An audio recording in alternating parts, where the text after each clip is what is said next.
So what's up sa mga kahombre ko dyan? Makagago, what's up man na naman niya pala to. At syempre mga kahombre ko, alam nyo na, today is a very special day kasi ating tatalakayin ang biggest brand name sa Pilipinas. Kasama na po ng kanyang very successful but at the same time controversial na owner or head ng negosyo na ito na si Mr. Pio Balbuena.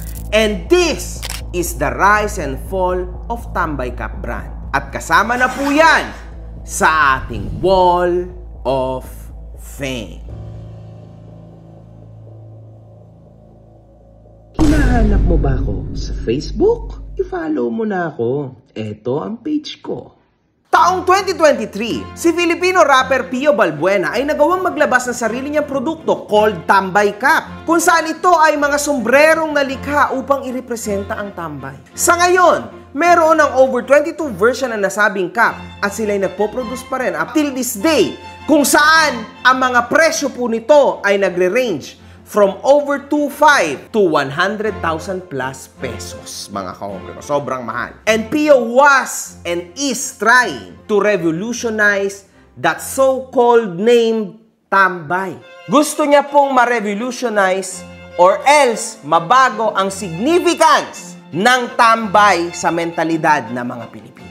Alam kasi nating lahat na ang tambay word napakapangit. Automatically batugan, asa sa magulang, asa sa ganito, walang pera, walang trabaho, di ba? Ganyan naman yun. But no, ang gusto niya dito, mabago ang iniisip ng mga tao pagdating sa tambay. Mga yan nagkaroon lang ng konting problema, pero hahasel. Ang gusto niya pang maisip ng mga tao sa tambay, masisipag yan. At makakabenta yan ng napakaraming tambay product.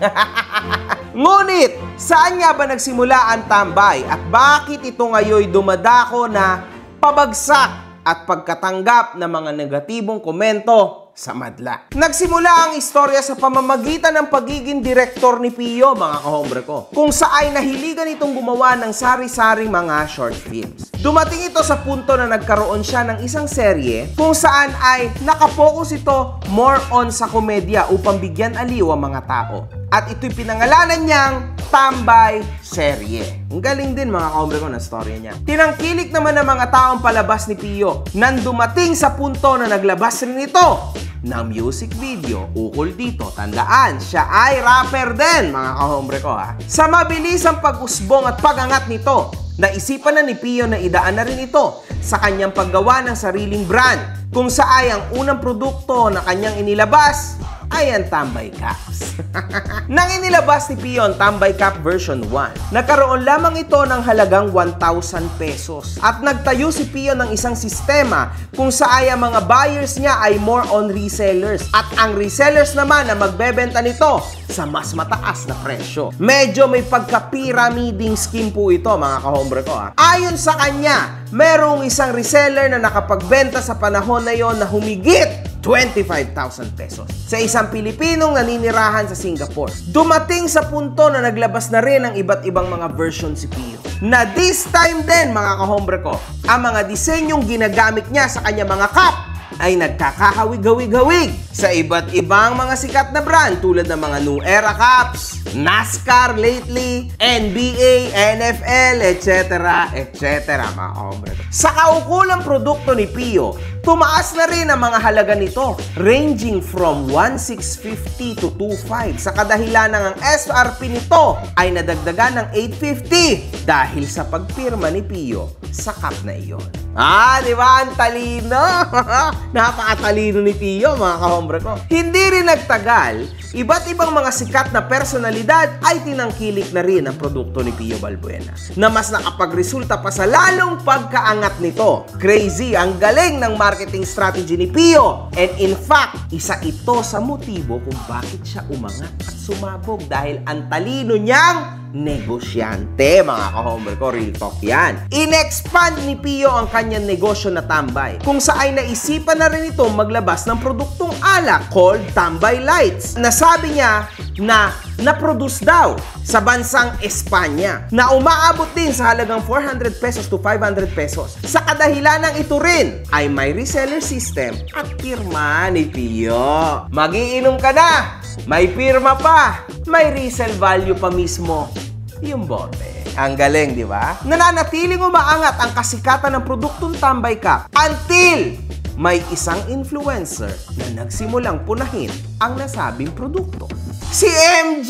Nako, sino ba yung kupal na yan? Naglabas ng isang video si MG kung saan nagawa nitong bigyang komento ang produkto ni Pio na Tambay Cup at lights, mga kahombre ko. Paggaya sa iba't ibang mga disenyo at allegedly panloloko nito sa mga tao. Allegedly. Sa nasabing insidente ay hindi naman nagpatinag si Pio at piniling manahimik na lang sa nasabing insidente. Ngunit ang mga iba't ibang mga panauhin tulad ng mga resellers at sikat na personalidad na si Ato, Awit Gamer at Wamos ay tumayong tagapagtanggol naman ito na pinagdedebatihan ng salitang inspired or copy. Magkaiba po ang copyright sa inspired.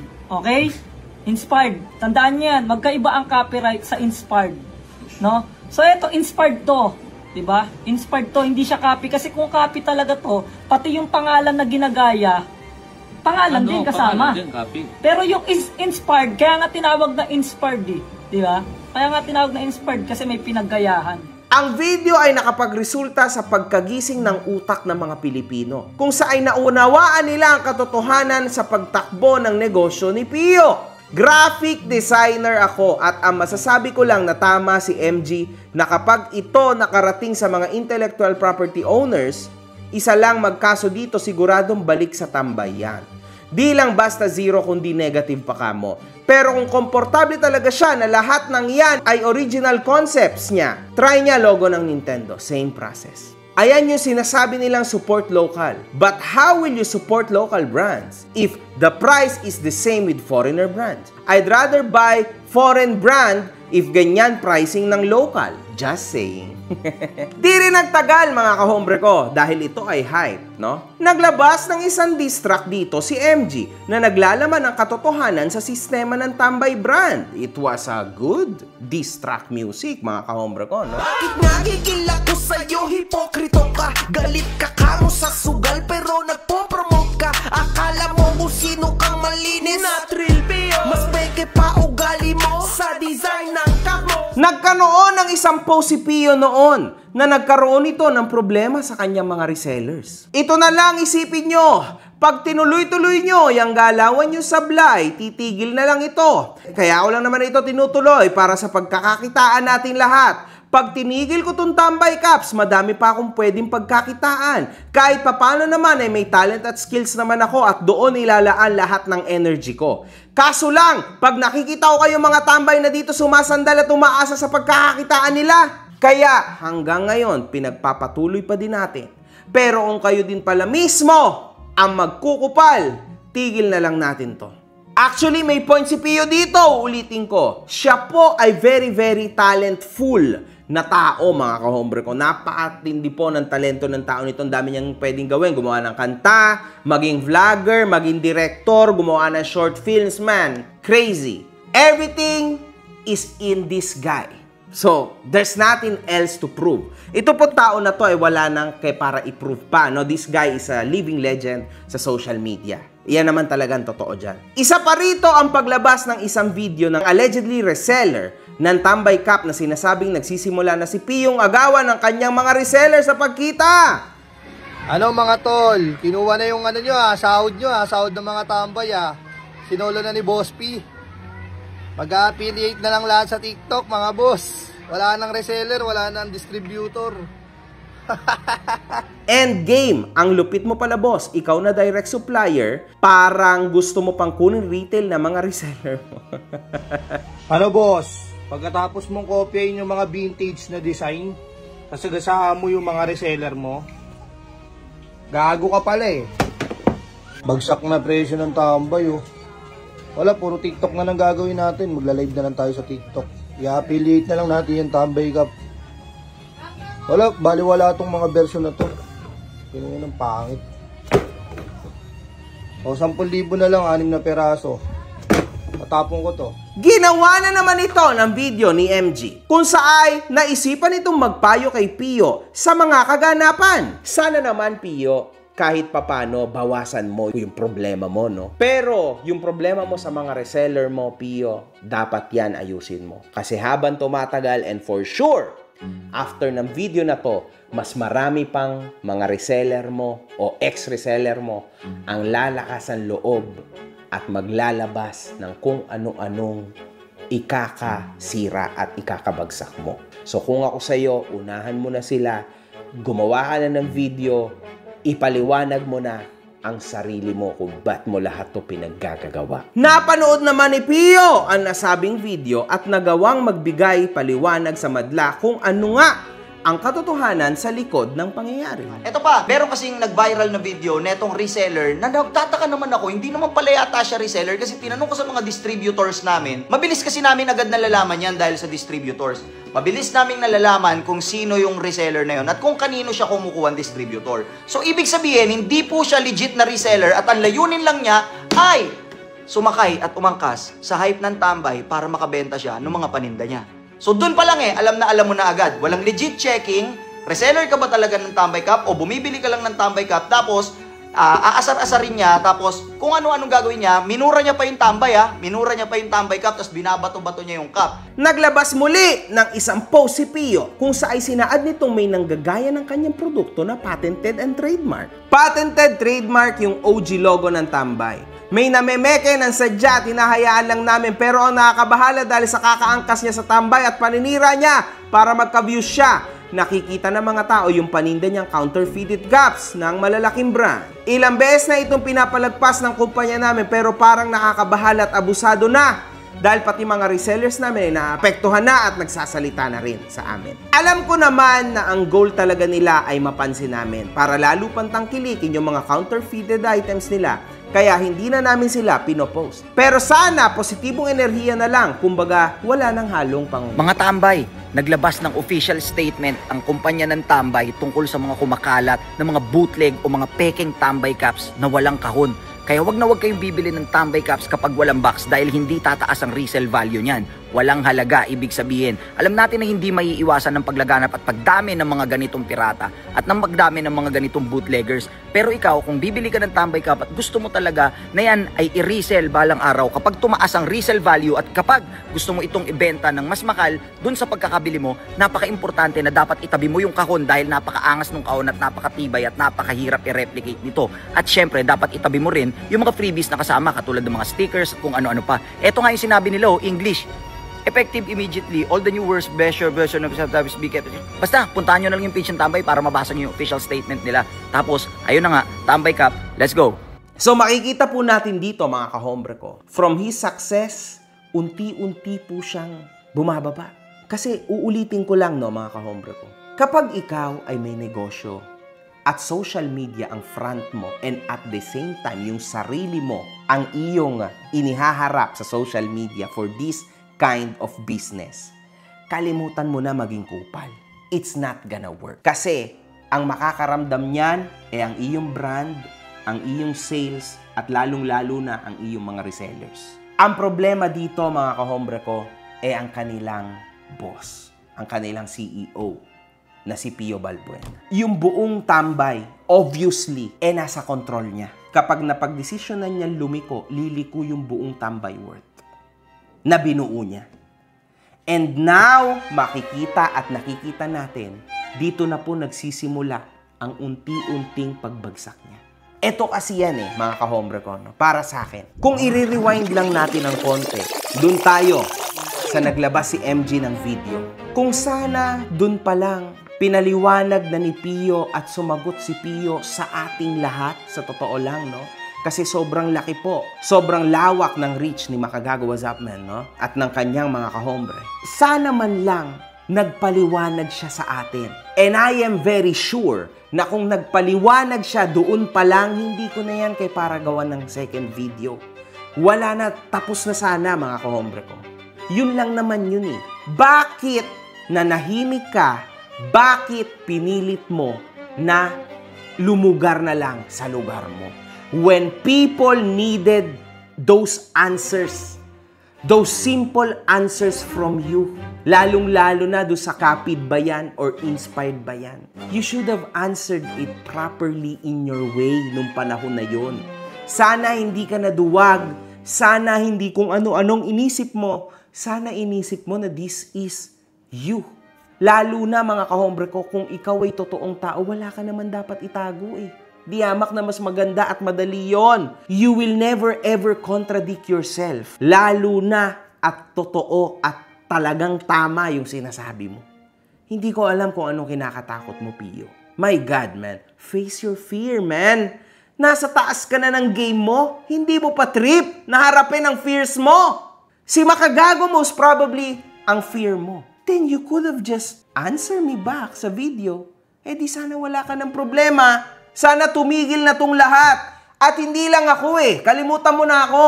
Yung mga tao na nakapalibot sa ating lahat. Sana naklaruhan ng utak nila kung naipaliwanag mo lang to ng ayos. May lumalabas rin na isang pahayag ukol sa di umano'y pagmamanipula ng negosyong tambay. Pio Balbuena's marketing secrets revealed. Oy. A lot of people don't realize this, but what's happening with Tambay Cup under Pio Balbuena isn't really about culture or exclusivity. It's about manipulation. They're running the same shady playbook you see in crypto and hype-driven markets. Wash trading. This is when people within the same circle keep buying and selling the same product to each other. The goal? To fake demand, inflate the price, and make outsiders think it's in demand. It's an illusion. It's the same thing mga kahombre ko sa mga social media influencers, no? Na gumagawa ng iba't ibang mga dummy account just to fool themselves at makita ng mga tao na wow, ang daming supporters. Pero hindi nila alam na siya rin lang yun. Imagine niyo mga kahombre, meron akong mga kilalang mga ganyan influencer ha.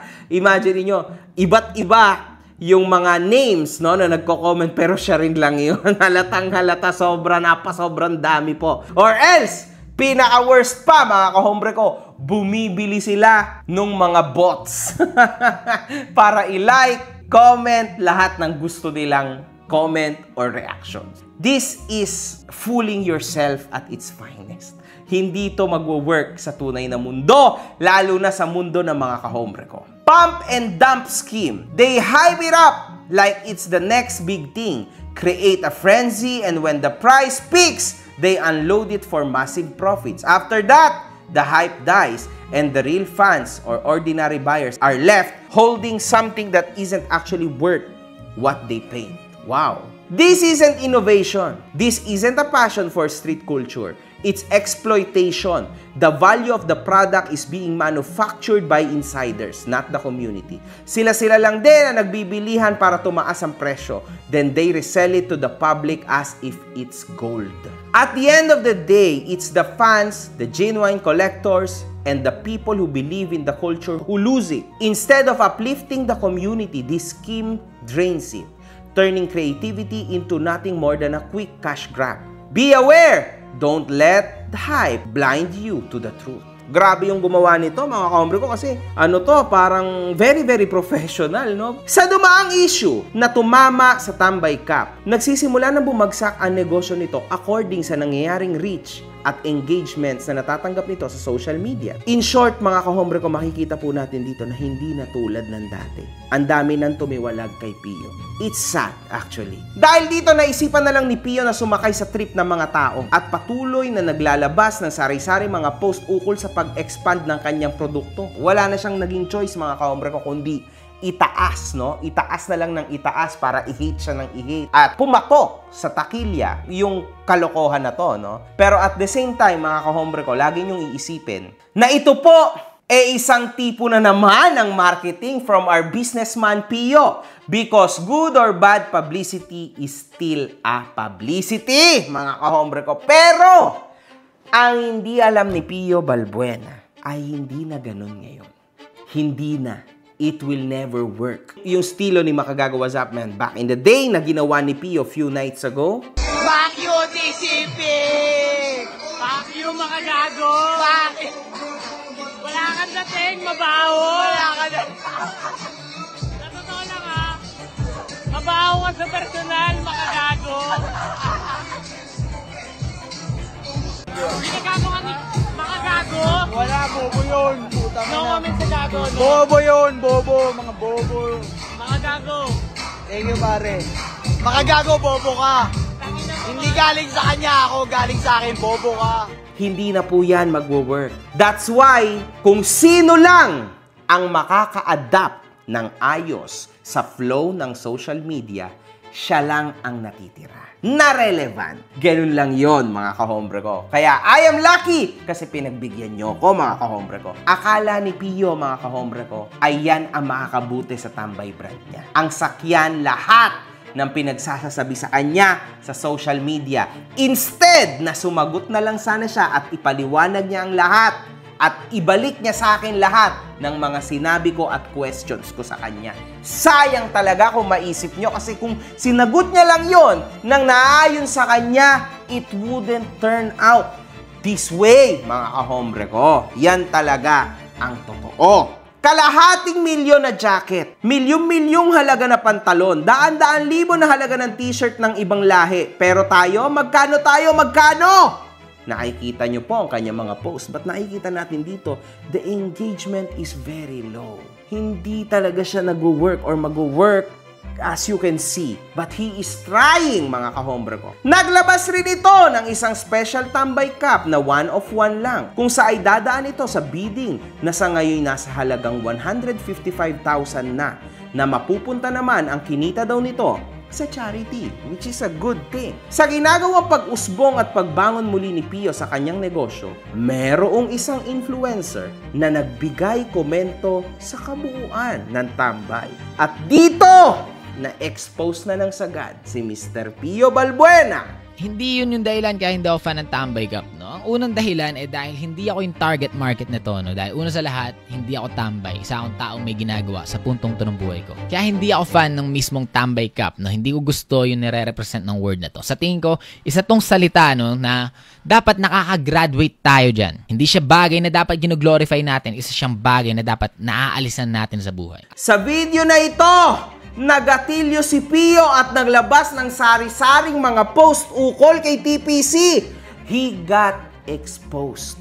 O mga tambay na nangangarap, basura pa din daw tayo ngayon, sabi ng matalinong nilalang na feeling may boses talaga. Sabi ko naman sa inyo, pwede kayong magsalita na masakit tungkol sa pangalan ko, tungkol sa akin, pero wag na wag nyo idadamay yung mga tambay na walang oportunidad. Kaya walang trabaho. Wag na wag niyong babalagbagin yung tambay na dinadala ko. Ako pwede, pero yung mga tambay, wag! Wala lang requirements para sa trabaho. Basura na. TPC, the Pinoy Cloud Chaser, na feeling konyo at feeling matalino. Mga kahombre ko, ganito yan, no? Para sa akin, ito na yung biggest ever downfall ni Pio Balbuena at ng tambay niya. Kasi he actually got exposed. Ito, pakinggan nyo. Galing ako and I am still doing that repentance, mga kahombre ko. Ito mahalaga to na malaman nyo. Ang repentance po ay araw-araw yan ginagawa ng isang tao. Hindi posible na isang repentance lang tapos na tayo. Walang ganon. Every day, nagdadasal tayo at humihingi tayo ng patawad sa Panginoon. And that's normal. So in short, alam mo, alam ko na everyday nakakagawa tayo ng mali. Walang tao kahit kailanman ang perpekto sa mundong ito. Tanging ang Diyos lang. Kaya mga kahombre ko, kung tatansyahin nyo, kung ibabalance natin, kung si Makagago Was Up Man ang magmura kay Pio Balbuena, you guys expect this from me. Ine-expect nyo na to. Kahit pa meron na tayong repentance, nagbago na ako ng content, pero ibabalik mo lang sa dati din. Hindi, si MG yan. Ganun talaga yan. Upal talaga yan. Magagalit kayo, obviously, kasi hindi na siya the same as yung nakikita nyo na naman sa akin ngayon, di ba? Pero hindi sobrang grabe because you expect this from me. Samantalang si Pio Balbuena, mga kahombre ko, would you ever expect? Ginagago kami, makagago. Wala, bobo yun. No comment sa gago, no? Bobo yun, bobo. Mga bobo. Makagago. Thank you, pare. Makagago, bobo ka. Hindi galing sa kanya ako, galing sa akin, bobo ka. Tangina mo, TPC, mukha kang, feeling mo mayaman ka, wala kang tira, gago. Wala kang pera. Pio Balbuena is a very clean and kind dude. Ayan yung pinapalabas niya sa social media. Kaya kung ako yung gumawa sa kanya nun, syempre, yung iba madi-disappoint. Pero, not everybody. Kasi you expect this from me. Si Pio Balbuena po, nobody expected it. Kaya napakatindi po ng backlash. Napakalala ng backlash. Straight to hell, mga kahombre ko. Pangit yun nangyari. Because people were surprised na nakalug talaga, na uga talaga siya ng TPC na ito at ni MG. Hindi in-expect ng mga tao na magkakaganto si Pio, mga kahombre ko. Nag-breakdown po si Pio. And unfortunately, ayan ang sinasabi ko sa inyo. Huwag kayong magmalinis. Kasi once na na-expose kayo, wala na, straight to hell. Straight. Wala nang balikan yun. Ayan talaga, mga kahombre ko, ang advantage ko sa mga influencer na yan. Lalo na sa iba't ibang mga commentary channel. Kasi ang hirap talaga na butasan si MG. Yan talaga yung lagi kong itinuturo sa inyo. Magpakatotoo kayo. Repent to yourself, but repent in front of the public too. Para alam nila lahat yung kasalanan mo. Ayan ay napakahalaga, mga kahombre ko. You repent every day. Ang pinakamasama sa lahat ay yung maging peke ka. Ayan na nangyayari. Contradiction. And yes, lumabas na po, mga kahombre ko, ang tunay na ugali ni Pio na hindi nyo alam. Na hindi ko rin alam. Kala ko mabait siya. Bumabagsak na ang negosyo ni Pio dahil sa ugaling pinapakita niya. Parang nung nangyaring issue sa kanila ni Kong TV noon. Kasi pinaghihirapan ko lahat ng bagay na ginagawa ko, lahat ng sinusulat ko, lahat ng ginagawa akong storya para dito sa putang ina mapasaya kayong lahat. Kaya yung mga kupal na nandito ngayon, magko-comment, feel free. Democracy is the shit. Demokrasya, pare. Unfollow, block. Pero my point is, ba't ako nag-live ngayong lasing ako? Tambay ako lasing ako Baka kasi iniisip ng mga tao sa inyo na yumaman ako, nagkabahay ako na maganda dahil sa pagsiserye ko, pagbablog ako, hello, pinaghirapan naming mag-asawa yun. At alam ko kahit lasing ako, nakainom pala sa live ko na to. Wala akong na-harm. Ang ayoko lang, yung pinaghirapan ko, hindi ko pala deserve. Shoutout sa inyong lahat, tol. Kaya ako, ayoko ng tropa Kung magkakatropa lang ako, tas bullshitan rin lang, tama na. Doon na lang ako sa Team Tambay. Magkatampuan man kami ng mga team ko, kami-kami lang yun. Kunin nyo kay Kong yan. Shoutout nyo si Kong. Kong, shoutout sa'yo. Game na ano? Game na, di ba malakas ka? Game na, yung team mo. Kanya-kanya tayong plastikan, Game na. Tinitira ka na, di mo pa alam. Mga kahombre ko, ayan ang malaking problema at kalaban ni Pio Balbuena. Ang immaturity. Tulad ng repentance, ang maturity hindi mo makukuha o mafu-fulfill ng 100% ever. Because every day we learn, every day we repent. So, hindi mangyayari kahit kailan na makukuha mo yan ng full. Definitely, somewhere down the line, may immaturity ka pa rin na galaw. Definitely, man. Hindi pwedeng perfect ka, walang ganon. Pinakita ni Pio na sa pag-iinom at sa out of control niya sa alak, napakalaking immature niya pa rin. Sige, wala naman tayong magagawa. Ganon talaga. Sabi ko nga, you can't be perfect, pero pwede yung maharangan sana Pwede yun And we are talking about Pio's life here. Tambay is his life. Tambay brand is his life, mga kahombre ko. So, napakahalaga po na sana may pumigil kay Pio o kahit siya na mismo ang pumigil sa sarili niya na huwag siyang magkamali. Kaso hindi. Ang tama po ng alak sa kanya is stronger than his will. So, wala tayong nagawa o magagawa. It's all recorded. Nasa social media na po lahat.